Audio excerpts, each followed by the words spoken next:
So hi guys, monthly check ta karon. So nata sa Monkey Island mo ni highest deck o highest point diri sa barko. So naa diri ang mga antennas, radio kana, and naa diri ang magnetic compass, no. So diri sa barko natay duha ka compass, gyro which is electronic powered, and the magnetic, no.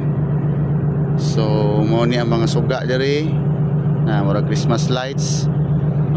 Radars, two radars. This one is the X-band radar kaning gamay, and S-band radar kato kay duha matong radar diri sa barko, no. So ang kaning mga suga kaning red, green, white, nani sila yung mga meaning, no. So karon nako lang ni silang gi-on tanan kay akong gi-check if wala bay busted.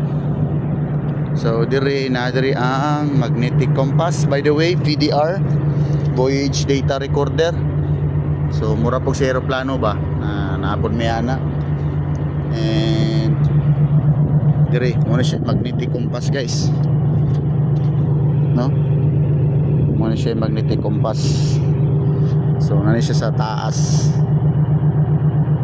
Far naka-on ra gyud tanan, way busted. So it's good. So mo ni ang highest point ang Monkey Island. So mo na i-view na to diya karon, guys.